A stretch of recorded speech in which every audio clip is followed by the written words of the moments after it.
Stephanie, and this is Wrestling in Color. I want to take the time out really quick to thank each and every one of you for sliding through my page and checking out my content. Don't forget to give me a thumbs up, a thumbs down, and hit them comments and let me know how you feel about what's going on over here. I appreciate it as usual. Let's dive into this stuff because there's a lot of rumors and stuff going on, and also a pay-per-view that I completely forgot about. It's supposed to be coming up here in another week. So that means there are 2 more episodes, well, 1 more episode of Raw and SmackDown before we hit Extreme Rules, which is July 14th, right? Okay, listen. A lot of weird shit went on Raw and SmackDown. All of you were super excited. I followed you guys on Twitter. I'm not reviewing Raw and SmackDown simply because the product is terrible, and there's no way for me to sit there for 3 hours and deal with it no more. I've watched it again on YouTube, and it's a couple things that I think is weird.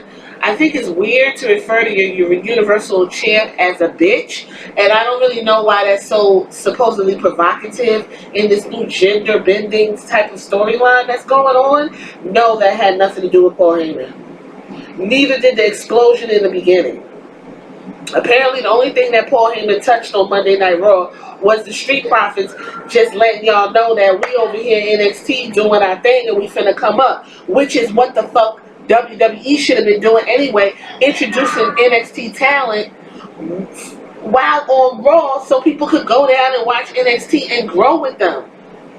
You know what I mean? Like, if you watched in Andrade and, you know, all of those people who are now the top guys, quote unquote, on Raw and SmackDown, you will get some type of connection so when they come up, you're ready for it. Although the come up has been very lackluster and soul crushing for a lot of us NXT fans to see people that we follow, like Ember Moon, just be completely reduced to, you know, catty high school bullying. But you know, if she was 7 or 8 shades lighter with some blonde hair and some big tits, I think she would be in a different position right now.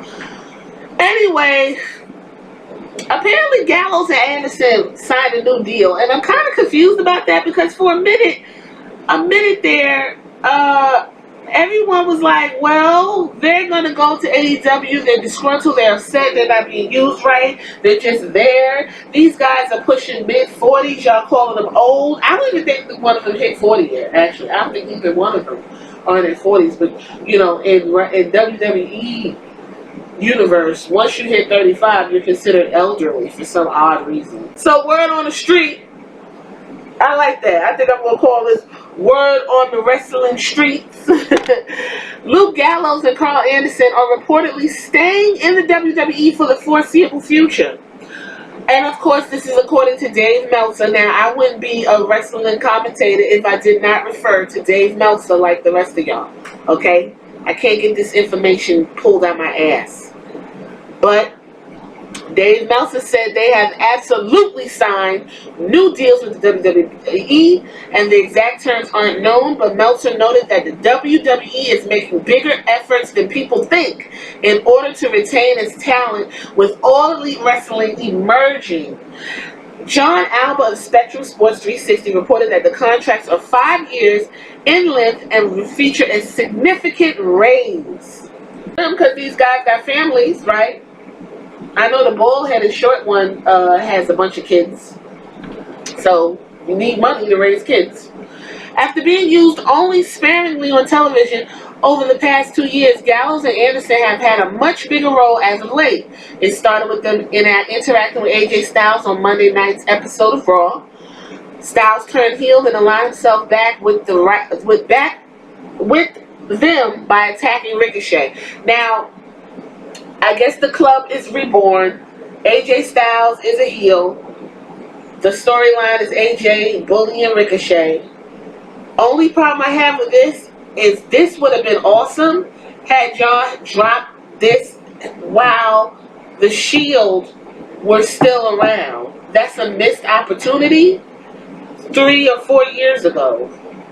So, I don't know, but there's a lot of history a lot of casual WWE fans don't know about the IGWP Tag Team Champions and the 3-time New Japan Pro Wrestling as a part of the Bullet Club, which is a huge thing in Japanese wrestling. The right now Intercontinental Champion Finn Balor, that we haven't seen, was the head of the Bullet Club. And just this past week, Triple H went to a tour in Japan, and he stepped in to be a part of the Bullet Club, because you know Triple H is going to take every opportunity to put his old weird looking ass in a major storyline. I don't know what's going to happen, because the same way they promised people a lot of shit, WWE has no problem forgetting what they promised. So unless they're going to like run really far with this storyline, and maybe after Extreme Rules or after SummerSlam, when Paul Heyman actually takes over and gets a little bit of himself in, because he still has to go through Vince McMahon, you guys. I think it'll be fun to see what Paul Heyman does with heel AJ and Anderson and Gallows and this whole Bullet Club thing, and maybe he'll put, you know, Finn Balor back with them. That would be cool, since there is no brand split, I don't think. I can't fucking tell. But what this does do is take Anderson and Gallows off the table for AEW, which I think was the end result and the major goal anyway for Vince McMahon.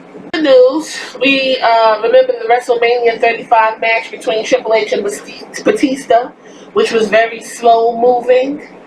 Had a weird spot with his nose ring and pulled out. Listen, the build up started out real good when he pulled that cameraman down, went in there and beat up fucking Ric Flair, woo, and drug him out and said, "You gonna talk to me now? Huh? Huh?"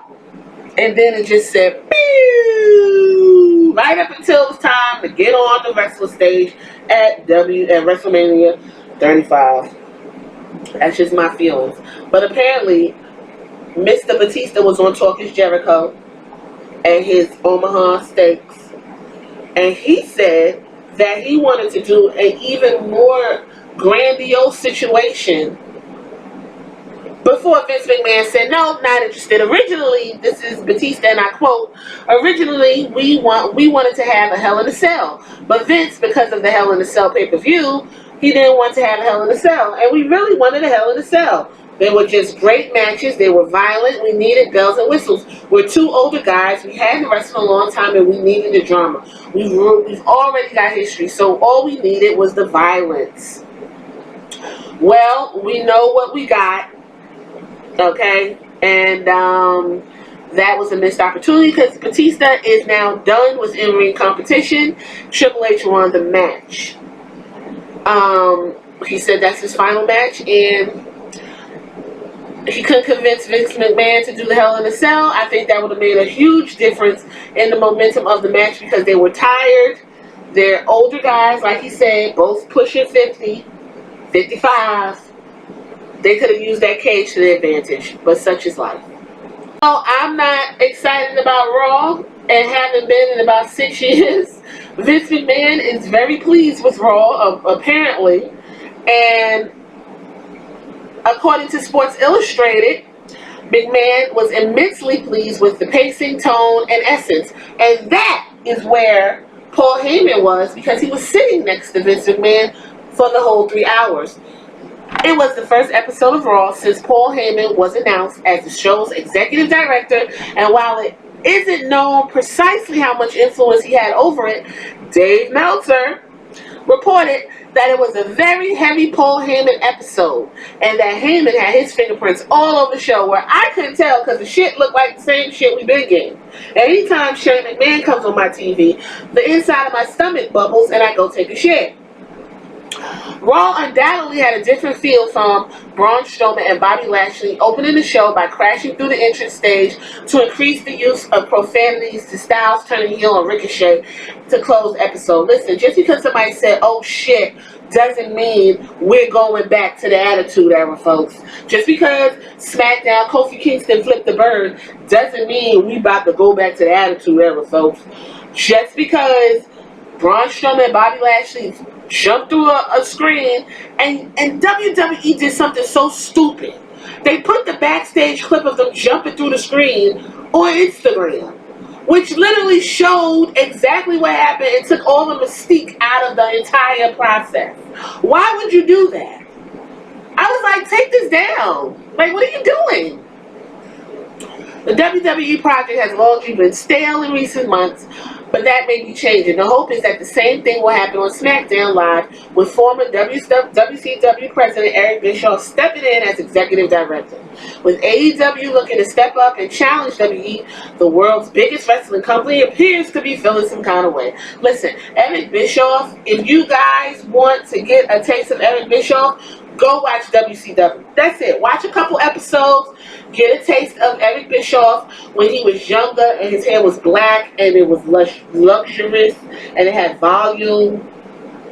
And he was a dick and he had that dick smile and he was just running wild. Get into it. Also, watch some of the episodes when he was WWE General Manager. Check that out. Then you kind of can know when he finally touches SmackDown that he has touched SmackDown. They said Paul Heyman touched Raw. I can't tell. Then none of that looks like Paul Heyman touched anything. But hey, what do I know? I'm over here getting drunk on a Saturday, complaining, or more like commentary talking about wrestling, right? So, Roman Reigns got something to say about AEW. What could he possibly say that hasn't been said? And common sense, I would like to think, plays a role in the way a lot of these superstars are answering these questions, even though Seth the bitch Rollins, as he was called this past Monday Night Raw, ceremoniously, by Maria Kanellis, while she was emasculating her husband. I don't even know what the fuck that was. The fans are going to make this war between AEW and WWE the modern day WCW, WWE war that I grew up with. So now they have their own World War II. That's fine. So I was the World War I wrestling baby, and now you all are going to be the World War II wrestling babies, right? So maybe this go round will be super entertaining as it was that last go round. In an interview with Jim Parsons for the Sportster, the big dog gave his thoughts on AEW's emergence. And this is what Roman Reigns, the big dog, who is the top guy technically, whether he has the belt or not, folks, if you hadn't realized it. And I quote, I'll just say this. It's also new, and it was what it was when Dean Ambrose leaving and popping up over there. Competition? He said with a question mark. No, there's no competition. WWE, we know exactly what we're doing. We have the best talent in the world. There's no comparing. I say that with a firm confidence, all the way from the top to the very bottom. We are world class all the way through.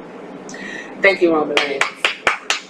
Everybody clap for Roman Reigns. I mean, he works there. He's a part of a wrestling dynasty. He has pull. Vince McMahon will never cross him or cross him up because of who he's related to and where he comes from. There's a history there. And I'm not mad at him backing the company that pays him.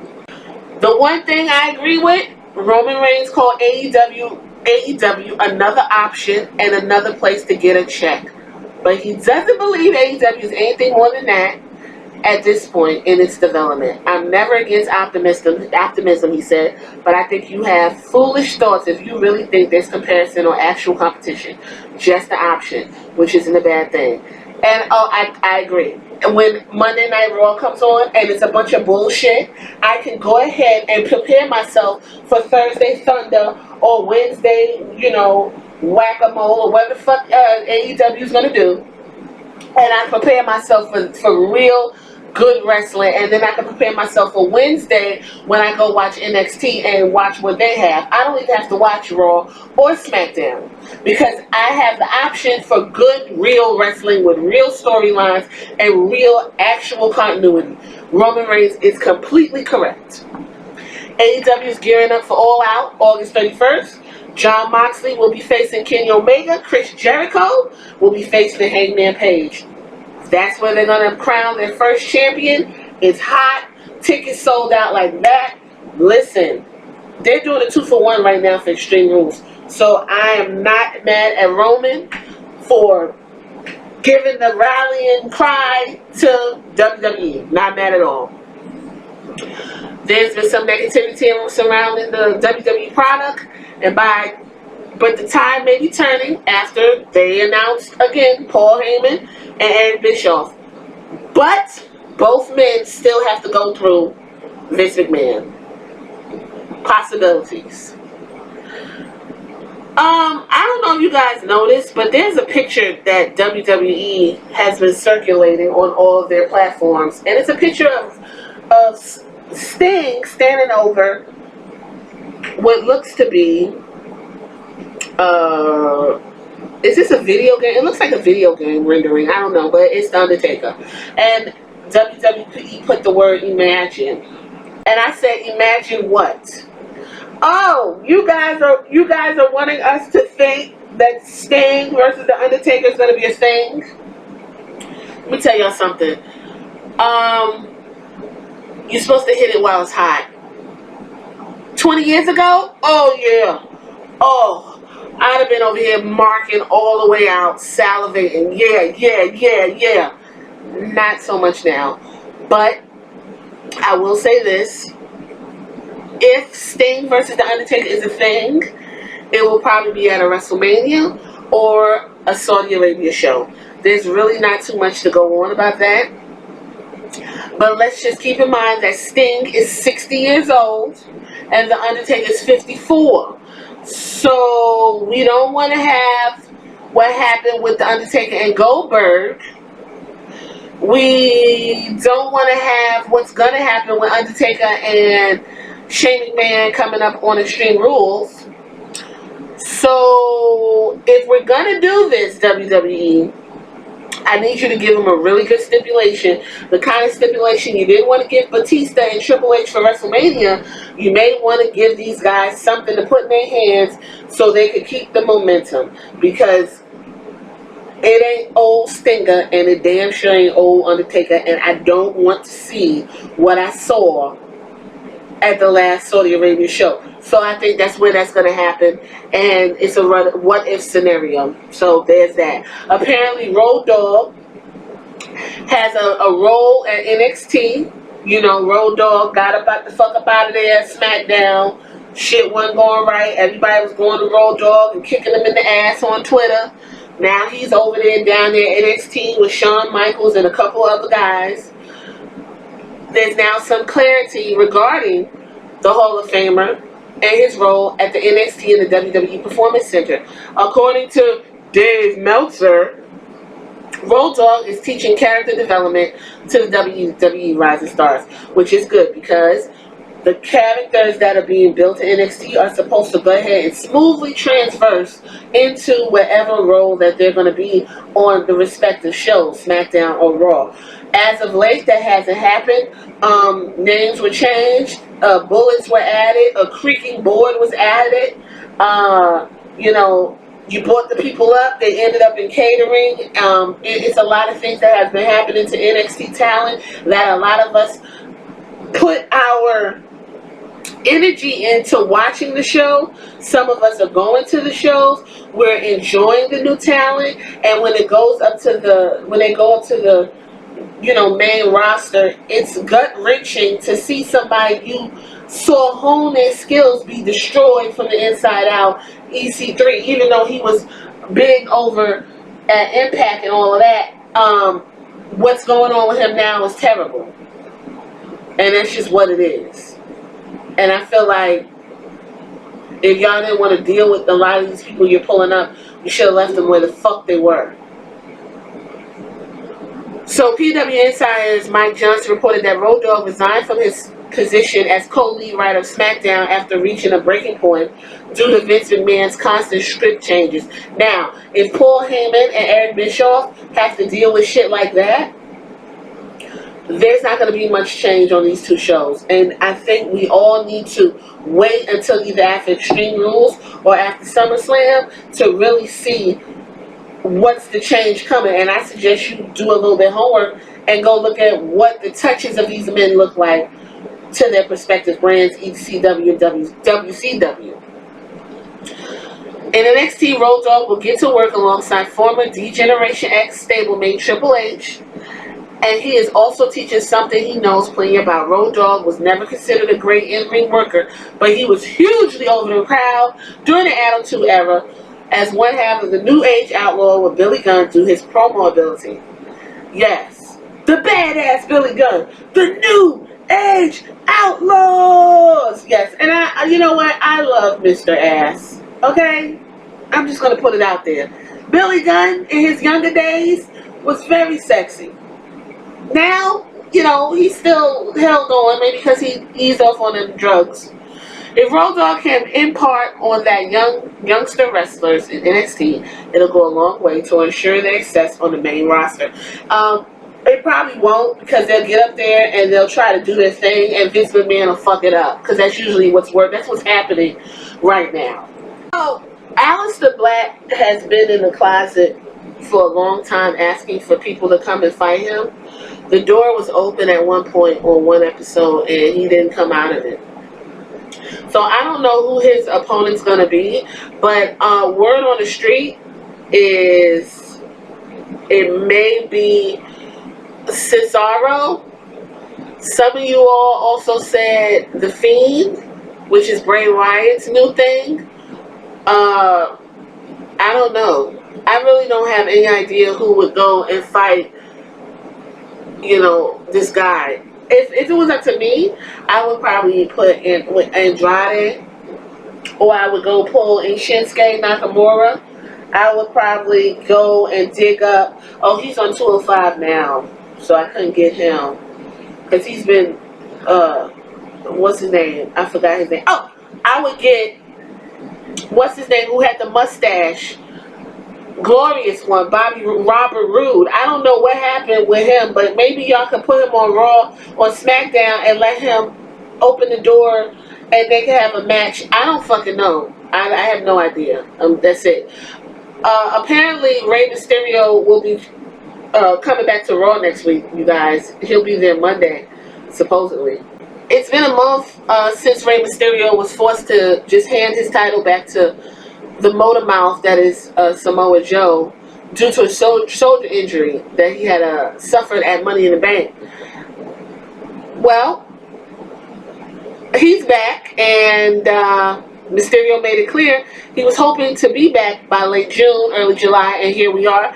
He's hit the mark, and he's announced he's going to make his return to television on Monday, you guys, in Newark. And the timing is interesting, considering this will be the go-home show to Extreme Rules, where the current U.S. champion, Ricochet, doesn't have a match scheduled.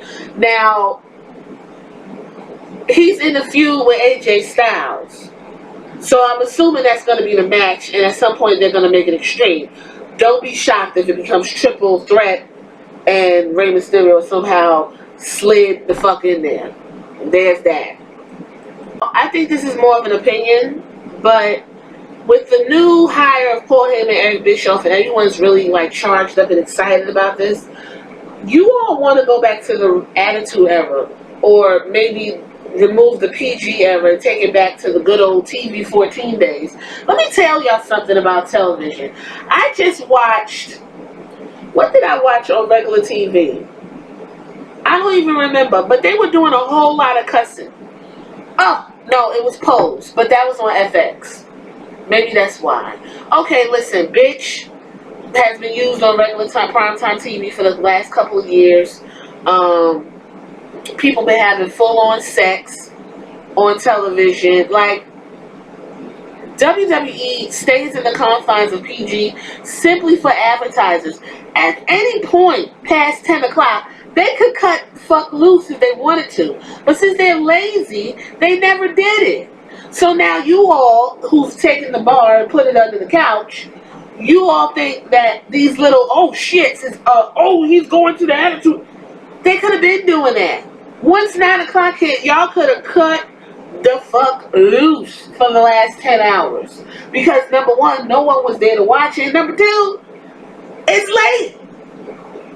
That's where all the nasty shows used to come on. Did you ever watch Scandal and all that fucking she was doing at 10 o'clock?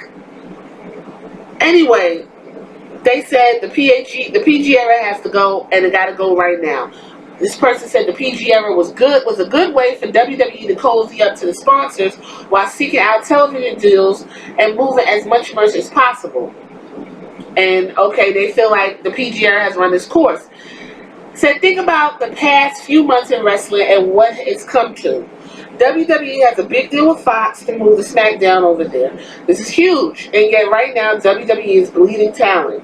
The only talent that left is Dean Ambrose and the Perfect 10. I don't know what talent you guys are talking about that's bleeding. A lot of these people are re-signing, like Maria Kanellis and Mike Kanellis. They re-signed, but they did it more as a finesse. The bitch is pregnant. She needs some dough. So her husband was like, well, you can emasculate me all the way on television where I will never be able to come back from it, and we going to get these 2 paychecks up in this motherfucking household for the next 5 years, because ain't nobody was doing nothing with them to begin with, either on 205 Live or over here on Raw. And there's that, okay? Getting back to this. Dean Ambrose has every right to go wherever the fuck he wants and do what he wants. He's a grown man and he has a different work ethic. He wants to be creative and be himself. And that's what he's doing. Sasha Banks, still up in the air, but I'm going to find out what's going on with Miss Sasha Banks, because I had a dream, I finally made it. Now it's on the cup and on me. And I miss her theme song. I be listening to it sometimes. I miss Sasha Banks. Anyway,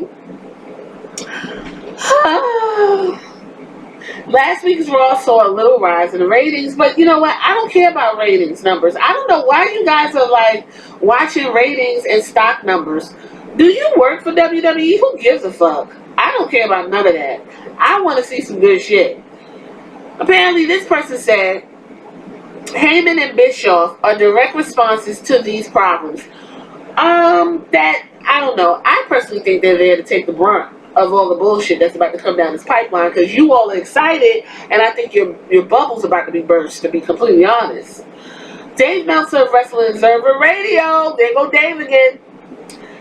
He said that WWE is starting to realize it might have a problem retaining a teenage audience. You know, let me tell you something. When I grew up watching Attitude Era, I was like 15, 16, and that shit had my eyes popping out. Let's just be super honest. Teenagers are overcrazed, sex, horny. We want to see the nasty shit. We want to hear fuck bitch on TV. We want to see acids and you know, they had Lita and Tess in the middle screen fucking. They had people bending over. They had the bulges in the front, pecs.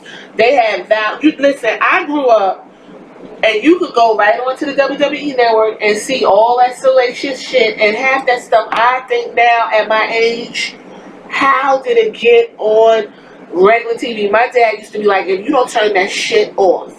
But my grandma loved wrestling, so she was all for it. But he used to be like, oh my God, whether it was on, I think it was on G4, it was on USA, it was on Sci-Fi Network, it was on, they bounced all over the place, on UPN, and I followed every day because them motherfuckers was cutting up. So y'all want to go back to that. Y'all want to get the teenagers to buy the merch because they got a little bit of money from their allowance and go back to that. And yeah, when I was young, I used to run to the WWE store that was down on 34th Street, and spend money on bullshit. Yes, I did. The PG era is seemingly starting to get the boot.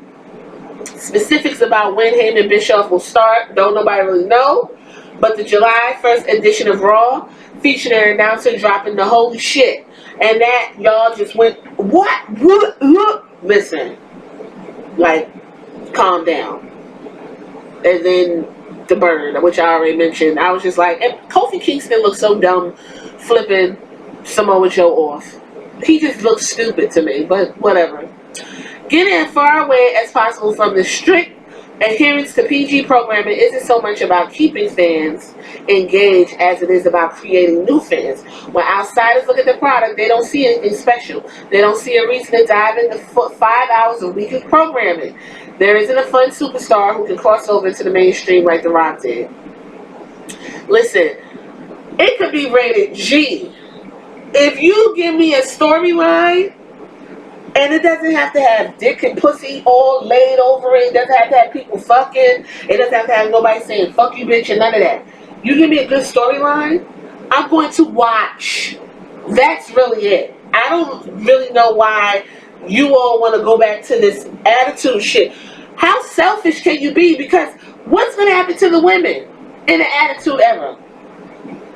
So if Shayna Baszler, who I think needs to come to the main roster and wreak havoc wherever she's at, like she's doing in NXT, if she comes to the main roster, is she gonna be that badass hardcore bitch, punching bitches in the face, calling people bitches, kicking people in the vag? Or is she gonna come up there in a thong and a bra and get to writhing in the middle of the stage with Ronda Rousey? Y'all gotta really think about what you're asking for. Okay, because as of late, me being a woman, I am concerned with the women's division, tag team division, top to bottom. It's in the shambles. It's disgusting. It's terrible. And I remember the Attitude Era when it came to women. What is going to happen to women when the Attitude Era returns? Because you all don't give a fuck about what happens to the women. You just want to see people cuss and kick each other in the dick without a care in the world. Storylines don't have nothing to do with ratings. There's plenty of PG-13 movies that are good. There's plenty of G movies that are good. And there's R movies that suck. So let's just use our critical thinking here. When you're asking for certain things, you're gonna get what you want and it's gonna be terrible. So that's what I think about, should the Attitude Era come back? No, it shouldn't. How about you just build up what you got and make a new era? Call it the reality era. Call it the millennial era. Shit, I'm a millennial. Shocking. I want to see some good storylines in wrestling. That's it. The fuck? How is that so hard? The Street Profits was on Raw. They're young, hot, black, great wrestlers. They're having a good fucking time. That would appeal to a younger audience, of a diverse audience too, by the way. Aleister Black, Ricochet, Mustafa Ali, all of them could really just take this old shit to the moon if Vince McMahon would get the fuck out the way. You keep bringing back The Undertaker, you keep bringing back fucking Sting, you keep trying to bring back Hulk Hogan, his racist ass, and make him a thing. It's not going to get people to want to watch. No matter whether it was NC-17. How come y'all don't want WWE to be NC-17 if you want the Attitude Era back? No one is pulling guns on TV, folks. Those days are over. The shit that was going on is not going to happen again. Stop it. Shane McMahon on TV is not attitude-y at all. And if he beats Roman Reigns, that's really going to be terrible. So unless this is executed properly, and this is a smooth transition from the PG era into the Attitude Era, and everyone is taking account, it's not gonna happen. Hey, I want to say something to WWE. Y'all need to stop fucking playing and bring Lio Rush back to TV. I don't know what kind of fucking point y'all trying to make, because it's a young black dude who's cocky and knows he's a fucking talent and knows he's that dude and don't feel like being a fucking caddy to a bunch of old fucking ass backstage locker room bullshit. Bring Lio Rush back so he can get with Bobby Lashley and help this man. Because I don't know what the fuck you guys are doing with him and Braun Strowman and this Iron Man shit. If you want them to be Iron Men, put them in the Iron Man match.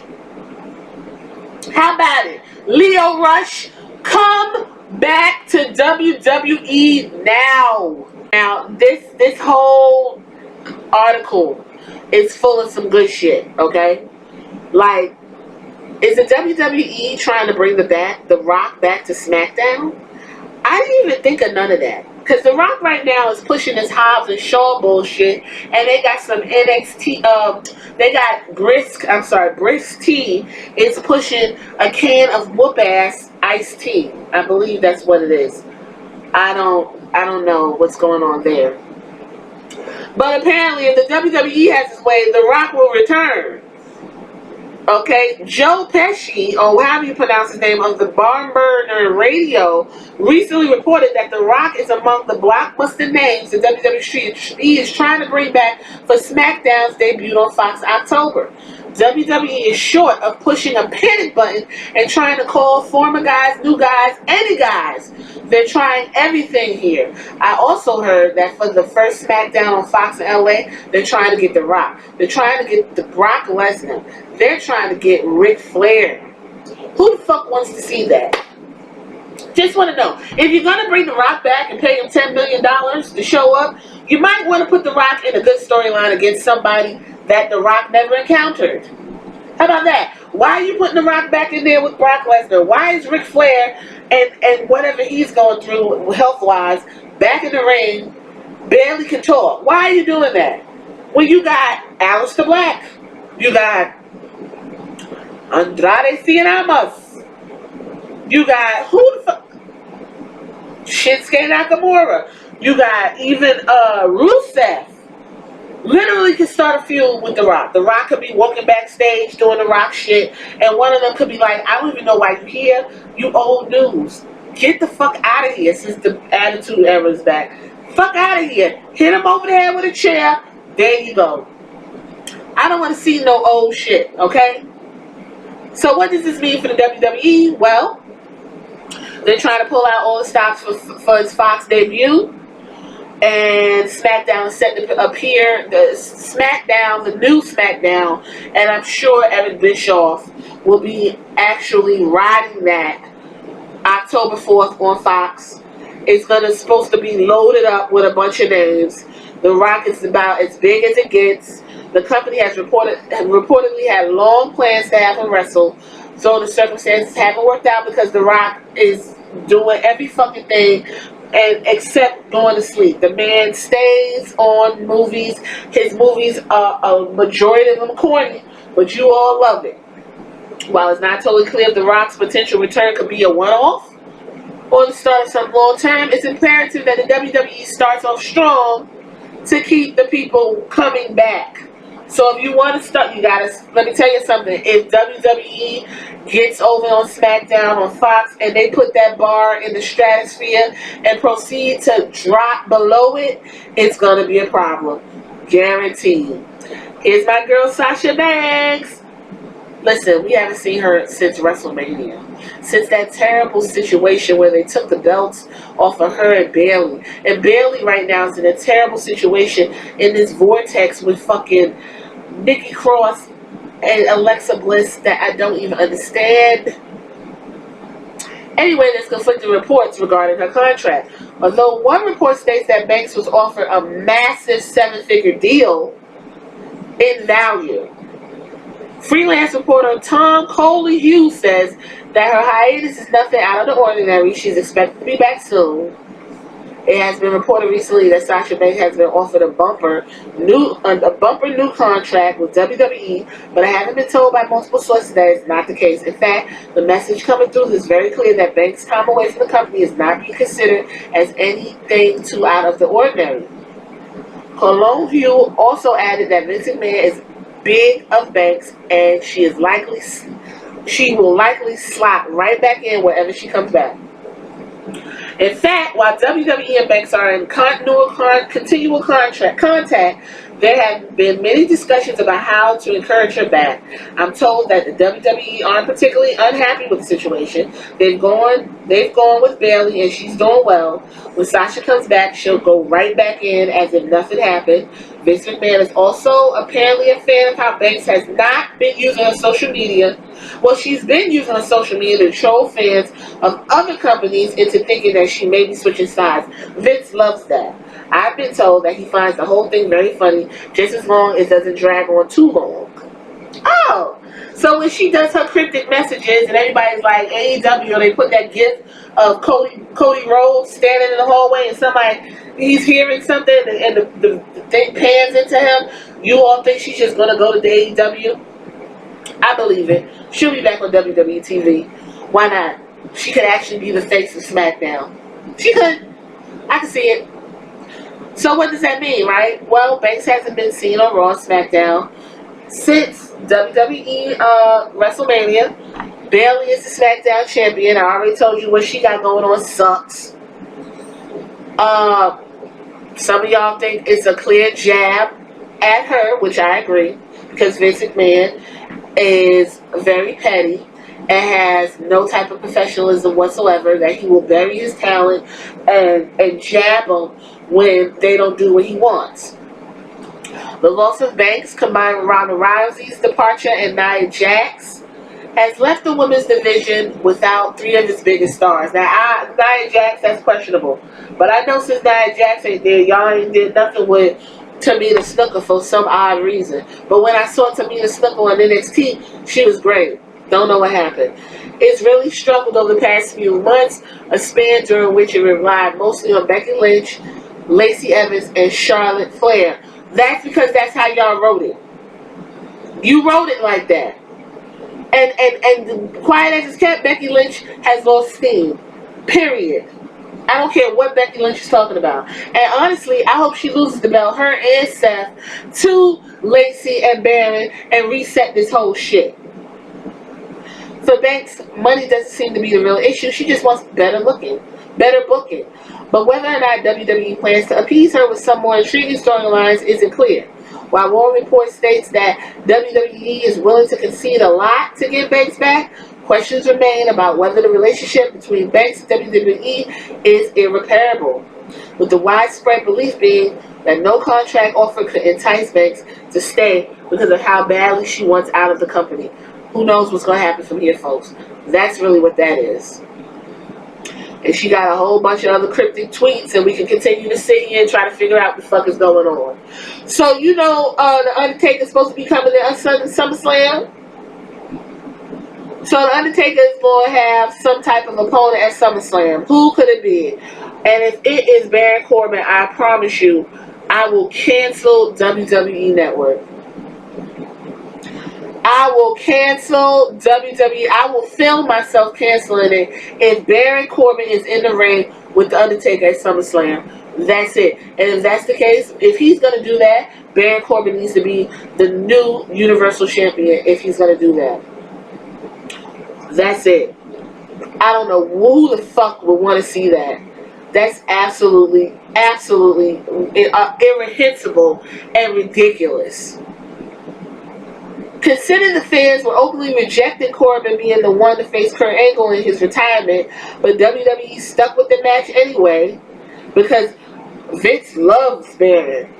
WWE, showing no signs of ending his push, don't be surprised if Corbin versus Taker becomes a reality, no matter how uninterested the match sounds. It sounds terrible. That's it. Goldberg said he might come back. If you're gonna come back, Goldberg, don't bang your head on the fucking wall before you go to a match. Okay? He basically, if he's coming back, it's to retire properly. He doesn't want to retire the way that went down. He wants to retire a little bit more smoothly.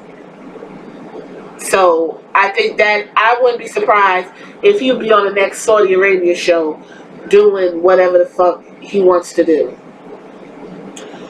Ronda Rousey. Well, she's been on her Twitter doing little fun skits, if you like it. And is it the anniversary of her getting knocked out by Holly Holmes? Because that video is circulating the internet heavy. Like, everyone, listen, I just watched the whole match yesterday, and she got the shit kicked out of her, and then Holly jumped on top of her and was punching her in the mouth, and her shit was split open like a taco. It was so jarring. I can see why she said that's enough for me. No. You know, I want to like Ronda. She doesn't really seem like the type that's just, you know, a bitch for no reason. I think if Ronda was written properly, she could be a force to reckon with in the WWE. So I want to see Paul Heyman get his hands on her. Like, serious. That would be fun. That would be fun. I want to know when she's coming back. If she'll be back, if she's going to be on Raw, or if she's going to be on SmackDown. But they need to bring up Shayna Baszler, too, when she does return. So let's see. I didn't see any edge on none of these programs when I watched it. Ricochet is about to get a great push. He's going to go up against AJ Styles, I would say, at Extreme Rules. Not sure. Because the next two shows is probably going to line up the next... it's going to round out the match card for Extreme Rules because it's not actually all the way put together yet. Steve Austin is supposed to return to WWE TV to promote his new USA Network show. And I'm sure when he walks out and the glass breaks, that's gonna motherfuckers is gonna go through pandemonium, because Stone Cold is not, if not, the biggest thing to come out of WWE after he's dropped that Austin 316 line, which, if you didn't know, Austin 316 is I'm gonna open a can of whoop ass on you. No, that's not it. Oh my God. I literally had it. Whatever. He's gonna fuck you up. That's Austin 316. I think this is kicking in. And you gotta stay hydrated. And why not with a little bit of spiked tea? Jon Moxley has opted out clause on his contract, and he could enact it after 1 year. So it's certainly possible that WWE will look to bring him back. I don't know how I would feel about that. If Jon Moxley, he really, all he did was explain his, disgust of the writing and the way his character went to Chris Jericho. I wouldn't really call it a burial. He did say that he appreciated WWE and all the things that it afforded him, but it is what it is. So for him to show back up on WWE TV would be super weird and awkward. Dolph Ziggler is back full time, so it looks like he's going to be one of the top heels on SmackDown. Apparently, WWE feels like AEW is going to implode, and they don't give a fuck what they're doing, which I don't believe, because if they didn't, they wouldn't be doing what they would do. If AEW wasn't around, Paul Heyman, Eric Bischoff, and none of these people, well, Paul Heyman would still be on the show because he's the advocate, but none of this shit that's going on would be going on. If AEW was around, I still think Dean Ambrose would have left regardless. So, I don't know what it is, but Paige is the latest WWE star to express this fact. She's mad, okay, with the WWE creative process, which comes as no surprise, given the way the Kabuki Warriors have been put on TV. And Kevin Owens is a little bit disgusted as well. Let me tell you something about the Kabuki Warriors. And WWE showed their ass because they rolled out the Kabuki Warriors in Japan for their Asian tour. And last time I checked, they were supposed to get a match against the Iconics for the WWE Tag Team Championship, so I'm thinking that's going to be an Extreme Rules match. I'm waiting for the Kabuki Warriors to get a match at Extreme Rules. Since you refuse to put them on TV, you know why? Because they're incohesive. What their gimmick has nothing to do with nothing. It was a completely disrespect of culture. And Vince McMahon, being the white man he is, does not give a fuck about culture. That's why you have Kofi Kingston, African man playing Jamaican. We could go on and on and on. That's why you have Shinsuke Nakamura not on fucking TV. That's why you have fucking Andrade Cien Almas having to take fucking English classes and still not be featured on TV. Because Vince McMahon is terrible with people who aren't white and don't speak English. And I'm just going to say it. That's it. Okay? And you all perpetrate that and you solidify that when you say, oh, well, they gotta speak it. No wrestler has to speak fucking English. They don't have to say shit. Go out there and wrestle, yell, scream. Let me see your body writhing from the anger that you're about to rip this motherfucker's head off. That's all you have to do. I don't know what is this whole monologue shit. You gave Ronda Rousey all these monologues and she stood there and went nuts and couldn't get through it. Don't do that to her this time, Paul Heyman. Give her 2 sentences and let her go. That's it. Do that to these international stars as well. That's why the Kabuki Warriors isn't on TV. Who would have thunk that? So Paul Heyman is going to be focusing on long-term storytelling. Paul Heyman says the way he does his writing is he starts from the end and you build. Okay? I got the conclusion. The conclusion is, I don't know, such and such is losing the championship. Let's get there. I love it. Who the fuck cares? As long as it's compelling shit, it's twists and turns, and I'm sitting here like, oh my god, I gotta know what's happening. What is going on? So apparently, the reason why Braun Strowman and Bobby Lashley went through the wall is because a new stage is coming. Hey, put the old school stage back. I would love it. Since y'all want to go back to the attitude or whatever, just go pull out that old shit and put it back up there. That's all. I don't see the problem with that. Mike and Maria Kanellis, they signed a deal that's worth $500,000 per year. An astounding figure for two stars who aren't pushed. Let me tell you something. They finessed the fuck out of WWE. The bitch was pregnant. She didn't tell nobody. She got her nest egg for her babies. And they had more babies. Mike Kanellis sat there and got emasculated on TV along with your WWE Universal Champion being called two bitches live on television. I don't know how that was exciting for you all, but apparently it was. I was actually disgusted and cringed by it, but that's just me. So, what else can I say? That's what I think she did. So I don't think I'll be seeing John Moxley. I'm sorry. I don't think I'll be seeing Maria and Mike Kanellis on TV after this because honestly, she emasculated the man to the point of no return. There's no way he can wrestle properly after you just said he don't got no dick and he's a bitch. There you go. Don't know. I'm ready for Kofi Kingston to lose his title. I don't give a fuck who it is. I'm ready for him to lose it. Yeah, he was been booked to win it, but I'm over Kofi Kingston. I thought it was gonna be something great. He got his WrestleMania moment. I don't care what's going on. I'm tired. Tired of it. That's it. I'm just be honest. Go listen to my video about how I feel about Kofi Kingston, and we could go on to the next thing. Okay. I think that's it. I don't think there's anything else I want to go into. I don't think so.